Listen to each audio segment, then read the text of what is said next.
Namaste, the Great Filter မဟာအတားဆီး theory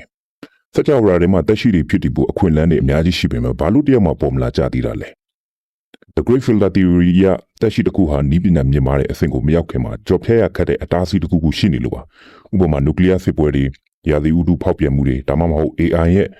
အန်ဒီရဲ့ကြောင့်ရည်ကြီးမှုတစ်ခုဟာအချိန်တိုင်းပျက်စီးသွားတာမျိုးဖြစ်နိုင်ပါတယ်ကျွန်တော်တို့လူသားတွေဟာဒီအတားဆီးကိုကြော်ဖြတ်ပြီးပြီလားဒါမှမဟုတ်ရှေ့မှာစောင့်နေသလားဆိုတာကတော့အဖြစ်မရှိသေးတဲ့ပုံစံတစ်ပုဒ်ပဲဖြစ်နေပါတယ်နံပါတ်1 The Dark Forest Theory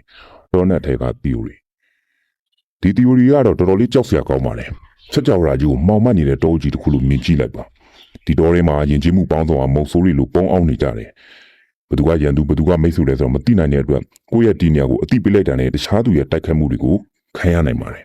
ဒါကြောင့်ဂျိုသားတွေဟာရှိနေပေမဲ့သူတို့ဘေးကင်းဖို့အတွက်တိတ်တိတ်လေးပုံနေကြတာဖြစ်နိုင်ပြီးကျွန်တော်တို့လူသားတွေကပဲဟိုအော်ဒီအော်နဲ့ကိုယ့်တေရင်းကိုတူးတယ်လို့ဖြစ်နေမလားဆိုတာစဉ်းစားကြရပဲဖြစ်နေပါတယ်နံပါတ်3 The Zoo Hypothesis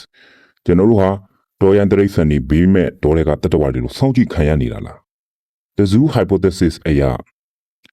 အစိမ့်မြင့်ဂျိုသားတွေဟာကျွန်တော်တို့ကိုသိနေပါတယ်ဒါပေမဲ့ကျွန်တော်တို့ရဲ့တဘာဝအတိုင်းဖွံ့ဖြိုးတိုးတက်မှုကိုအနောက်ရှက်မဖြစ်စေချင်လို့အဝေးကနေပဲလေ့လာနေကြတာပါ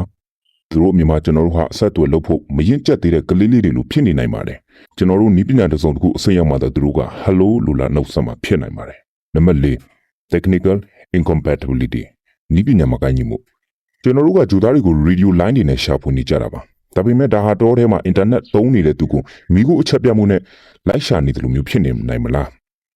အစစ်မြင့်တဲ့ယဉ်ကျေးမှုတွေဟာကျွန်တော်တို့မသိသေးတဲ့မခန့်နိုင်သေးတဲ့စက်သွေးရင်းနီးပညာတွေကိုသုံးနေနိုင်တာဖြစ်နေနိုင်ပါတယ်သူတို့ပို့လိုက်တဲ့အချက်ပြမှုတွေဟာကျွန်တော်တို့ဘေးနားမှာရှိနေပေမဲ့ကျွန်တော်တို့စီမှာအဲ့ဒါကိုဖတ်နိုင်တဲ့ကိရိယာတွေမရှိသေးလို့လည်းဖြစ်နိုင်ပါတယ်နံပါတ်5 Rare Earth Hypothesis အလွန်ရှားပါးတဲ့ကမ္ဘာ theory နောက်ဆုံးဖြစ်နိုင်တဲ့တစ်ခုကတော့ကျွန်တော်တို့ဟာပထမဆုံးဒါမှမဟုတ်တူးတဲ့သောတက်ရှိတွေဖြစ်နေတာပါကဘာကျလိုတက်ရှိတွေဖြစ်တည်ဖို့လိုအပ်တဲ့အခြေအနေတွေလုံလောက်တဲ့အပူချိန်ရေတန်လိုက်ဆက်ကွင်းနဲ့လာမင်းကြီးရဲ့တည်ရှိမှုဟာစက်ကြဝဠာထဲမှာအလွန်ကိုရှားပါလွန်းတာကြောင့်ကျွန်တော်တို့ဟာတကယ်ပဲတယောက်တည်းဖြစ်နေတာမျိုးပါအကယ်၍ဒါဟာအမှန်ဆိုရင်ကျွန်တော်တို့လူသားမျိုးတွေဟာစက်ကြဝဠာကြီးရဲ့အဖိုးတန်ဆုံးယတနာလို့တောင်ပြောလို့ရနေပါလိမ့်မယ်ဒီ၅ချက်ထဲမှာသင်္ကောပဲအချက်ကိုအဖြစ်နိုင်ဆုံးလို့ထင်ပါတယ်ကိုမမကြီးခဲ့ပြပါဦး